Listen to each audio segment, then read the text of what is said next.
देखेंगे imperative sentence को voice कैसे बनाएंगे। नमस्कार, मैं हूँ इनके मेहता। तो आइए चलते हैं हम लोग। अच्छा, पहले जानेंगे इम्पेरेटिव सेंटेंस किसे कहते हैं। What is imperative sentence? What is imperative sentence? यानी आज्ञाबोधक या आदेश सूचक सेंटेंस यानी वाक्य कहते हैं। तो जब भी किसी वाक्य से आपको आज्ञा, अनुरोध, सलाह, निषेध मतलब मना ही, जैसे मना करना इत्यादि बोध होता है, तो इम्पेरेटिव सेंटेंस कहते हैं। तो इम्पेरेटिव सेंटेंस के अंतर्गत हम लोग कुछ टाइप्स पढ़ेंगे। जब आज्ञा आदेश का बोध हो तो कैसे बनाएंगे उसका वॉइस, फिर सलाह का बोध हो तो कैसे बनाएंगे, फिर निषेध हो तो कैसे बनाएंगे, अनुरोध हो तो कैसे बनाएंगे।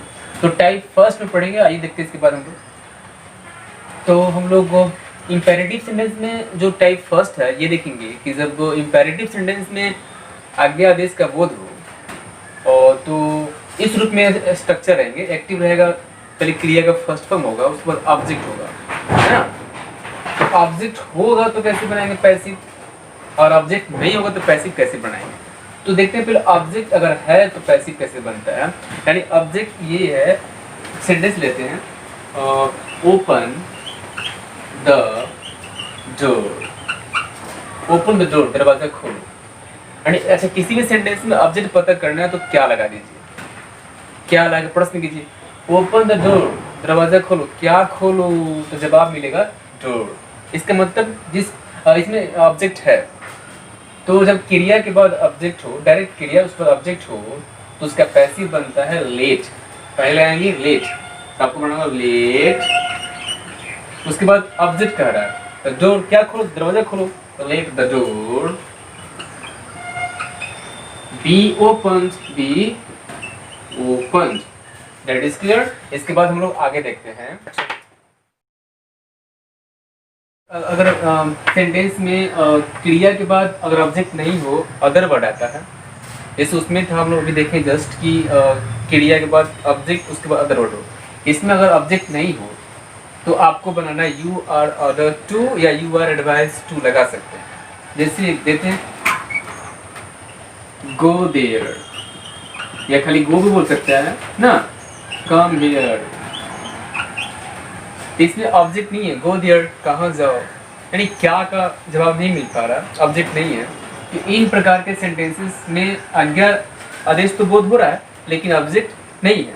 तो इसका आपको बनाना होगा voice you are order to या यू आर ऑर्डर्ड टू या यू आर एडवाइज टू कर सकते हैं। उसके बाद सारा को हम लोग लिख देंगे go there, you are order to go there. इसको भी उसी तरह कर सकते हैं गो, तो गो का वॉइस कैसे बनाएंगे, you are order to go, come here, you are order to come here. यदि ऑब्जेक्ट हो तो लेट से बनाना है। फिर से सेंटेंस देख लेते हैं हम लोग। अगर बोले inform the police, inform the police, inform the police, police को सूचना दे दो। इसमें किसको, अच्छा क्या और किसे दोनों का आंसर मिलना ऑब्जेक्ट के लिए जरूरी होता है। क्या और किसे माइंड अप कीजिएगा। इन्फॉर्म द पुलिस, पुलिस को सूचना दो, किसे, तो पुलिस को ऑब्जेक्ट इसमें है, क्या और किसे का आंसर होना जरूरी। तो पहले अगर ऑब्जेक्ट है तो लेट से बनाइए, लेट के बाद ऑब्जेक्ट, किसे, तो पुलिस को, तो let the police, let the police. तब बी लगाना होता है, लेट के साथ बी, अब बी के बाद क्रिया का थर्ड फॉर्म, तो let the police be informed. Okay, तो इसके बाद हम लोग देखते हैं, तो इसके बाद हम लोग टाइप 2 में आते हैं। जब इम्पेरेटिव सेंटेंस से एडवाइस दैट मीन्स सलाह का बोध होता है तो उसका हम लोग वॉइस कैसे बनाते हैं।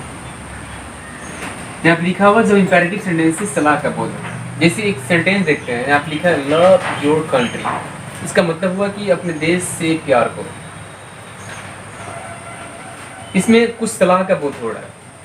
रिस्पेक्ट योर टीचर, अपने गुरु का आदर करो। हेल्प द पुअर, गरीबों का मदद करो। इन सेंटेंसेस में, हाँ, इन सेंटेंसेस में हम लोग देख रहे हैं कि इसमें सलाह का फीलिंग आ रहा है, सलाह का बोध हो रहा है। तो ऐसे वाक्य को हम बनाते हैं। पहले आपको मेन जो सब्जेक्ट होता है उसको लिखेंगे, यानी किसे, तो योर कंट्री, पहले ये कर लेंगे योर कंट्री, क्रिया के बाद जो रहेगा उठा लेंगे योर कंट्री, फिर शुड लगाइएगा। शुड लगाना है, शुड। शुड के बाद बी लगाना है आपको। अब बी के बाद थर्ड फॉर्म होता है, your country should be love, that is clear. Same आप उसी तरह इसको बना सकते हैं, रिस्पेक्ट योर टीचर, तो क्रिया ये है, इसके बाद ये योर टीचर पर लिखिए, योर टीचर, तब शुड लगाना है, योर टीचर शुड बी, और तब थर्ड फॉर्म कीजिए, बी के बाद थर्ड फॉर्म रिस्पेक्टेड।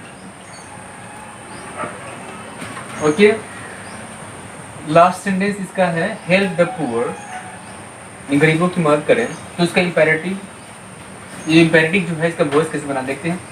तो पहले क्रिया के बाद जो है द पुअर, फिर शुड लगाना है, the poor should be helpful. आइए कुछ और सेंटेंस देखते हैं। जब सेंटेंस से आप ये डिसाइड नहीं कर पा रहे हो कि उसमें ऑर्डर है या एडवाइस है, तो आप चाहो तो दोनों बना सकते हो, मतलब दोनों में से कोई बना सकते हैं। जैसे एक सेंटेंस लेते हैं हम लोग और लिखा ओपन द डोर, दरवाज़ा खोलो। इसमें अगर ऐसा फील नहीं, आपको नहीं समझ आ रहा है कि मतलब इसमें आज्ञा दे रहा है कि सलाह दे रहा है ना, तो आप उसको दोनों में से कोई कर सकते हैं, ऑप्शन के अनुसार आपको करना है। तो ओपन द डोर को आप बना सकते हो let the door be open, या the door should be open, दोनों सही है। तो आपको ऑप्शन के अनुसार उसे सजेस्ट करना है। ओके, तो हम लोग टाइप 3 में आते हैं। तो टाइप 3 के अंतर्गत हम लोग देखेंगे जब इम्पेरेटिव सेंटेंस लेट से स्टार्ट, जब इम्पेरेटिव सेंटेंस लेट से स्टार्ट हो तो उसका हम लोग वॉइस कैसे बनाते हैं। तो देखते हैं एक सेंटेंस जब इम्पेरेटिव सेंटेंस लेट से स्टार्ट हो, जैसे let me do this walk, let me do this walk, इसका हिंदी क्या हुआ, मुझे यह काम करने दो, है ना। तो इन सेंटेंसेस को हम लोग कैसे बनाएंगे वॉइस, तो आपको करना क्या होगा, लेट को लिखना है लेट सेम, ठीक है। उसके बाद जो क्रिया के बाद रहेगा ऑब्जेक्ट, उसको लाना है। तो क्रिया ये है लेट मी डू क्रिया, इसके बाद दिस वॉक को यहाँ कीजिए, लेट दिस वॉक, तब करना आपको बी लगाना है। अब बी के बाद क्रिया का थर्ड फॉर्म होता है, तो डू का तीसरा कर दीजिए, डन कर लीजिए। तब बाई लगा के हम लोग जो लेट के बाद रहेगा ऑब्जेक्ट, उसको लाना है, तो डन बाई मी। यानी आप ऐसे बना सकते हो। एक और सेंटेंस देखते हैं इसका हम लोग, let him play football, let him play football, उससे फुटबॉल खेलने दो। तो आप कह सकते हो let football be played by him, बहुत सिंपल है, let football be played, be के बाद तीसरा प्लेड बाय हिम का ऑब्जेक्ट हिम। ओके, अच्छा इसे हम लोग एक और तरीके से बना सकते हैं, इसके बाद बताते हैं आपको। इस सेंटेंस को देखते हैं, इससे हम लोग एक और तरीके से बना सकते हैं। जैसे देखते हैं, अगर लेट से स्टार्ट हो तो हम लोग एक और तरीका है, इट्स सजेस्टेड दैट लगाना आपको। उसके बाद जो यहाँ पे लेट के बाद रहेगा उसका सब्जेक्ट बनाइएगा, जैसे लेट मी, तो मी का सब्जेक्ट आई, लेट हिम का सब्जेक्ट ही आपको लगाना है, यानी ऑब्जेक्ट फर्स्ट को सब्जेक्ट कीजिए, ठीक है। उसके बाद शुड लगाना है, और शुड के बाद जो भी सेंटेंस रहेगा लिख देना है। जैसे सेंटेंस यहाँ पे देखिए, और मुझे यह काम करने दो, तो हमने सीखा था अभी जस्ट कि इसे हम लोग एक और तरीका था, पहले लेट के बाद object, let this work be done by me, है ना। एक और तरीका यहाँ बना सकते हैं हम लोग इसे, ऑप्शन के अनुसार जो भी एग्जाम में ऑप्शन रहेगा बना सकते हैं, देखिएगा कौन है। तो इसे बनाइएगा लेट, ओके, सॉरी लेट तो हम लोग पढ़ चुके हैं, ये वाला पढ़ते हैं, इट्स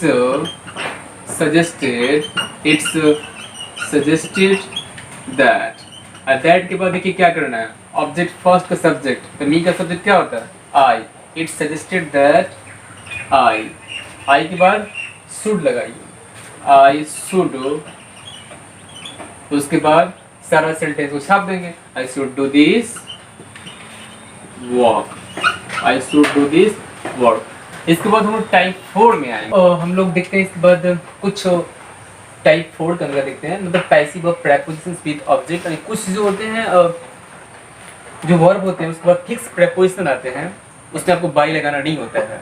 जैसे देख लेते हैं हम लोग, मैरिड, अगर सेंटेंस में मैरिड आता है, नॉन आता है, अब्लाइज्ड आता है, तो वहाँ पे आपको बाई नहीं लगाना, टू लगाना है, ठीक है। Surprised, shocked, astonished, surprise, shocked, astonished के बाद एट लगाना, बाई का इस्तेमाल नहीं करना। इसको फिक्स कुछ इंपॉर्टेंस है, याद कर लीजिए जो ज़्यादा आते हैं एग्जाम में। डिसगस्टेड, सेटिस्फाइड, प्लेज्ड, डिस्गस्टेड है ना, डिस्गस्टेड, सेटिस्फाइड, प्लेज्ड, इसका विद लगाते हैं। कंटेंट, इंटरेस्टेड, कंजिस्टेड, इसके बाद इन आता है। नीड, फायर्ड, ऑफ लगाना है, बाय लगाना नहीं है। जैसे सेंटेंस देखते हैं, आई नो इट, इसका वॉइस बनाना। अच्छा देखिए, आई नो इट, इसमें V1 है, तो V1 का वॉइस आप जानते हो कैसे बनता है, एम इज आर से बनता है, एम इज आर से बनता है। चलिए, तो वॉइस का रूल होता है, पहले ऑब्जेक्ट को सब्जेक्ट, ओके, तो ईट का सब्जेक्ट क्या होगा, ईट, ओके। सेकेंड होता है टेंस के अकॉर्डिंग ऑक्सिलरी वर्ब, तो V1 का वॉइस कैसे बनता है, एम इज आर, ईट के साथ इज, उसके बाद थर्ड फॉर्म लगाते हैं, तो नो के साथ नॉन होता है, और यहाँ पे बाय लगाना नहीं है क्योंकि नॉन के बाद टू आता है। इट इज नॉन टू, आई का ऑब्जेक्ट मी, बाय लगाना नहीं है। याद कर लीजिए, जितने वर्ड हैं इसको फिक्स याद कर लीजिए, इंपॉर्टेंस है, इसके बाद आपको बाय लगाना नहीं है, टू लगाना। एग्जाम में गलती करवाता है। एक और सेंटेंस देखते हैं हम लोग, ही इज सेटिस्फाइड, तो मी का सब्जेक्ट आई, और यहाँ V2 रूप में है, तो V2 का वॉइस बनता है वॉज वर्ड से, तो आई के साथ वॉज की word, I was. Satisfied third form में भी होता है, आई वॉज सेटिस्फाइड, सेटिस्फाइड के बाद बाय लगाना है क्या, नहीं, सेटिस्फाइड के बाद आता है, देखिए विद आता है, आई वॉज सेटिस्फाइड विद, और ही का ऑब्जेक्ट हिम। बहुत बहुत धन्यवाद, आपने साथ दिया, आपने शुरू से अंत तक देखा। प्रॉब्लम हो तो आप कमेंट करके लिख सकते हैं, और हम जरूर उसका निदान करना चाहेंगे। बहुत शुक्रिया, थैंक यू।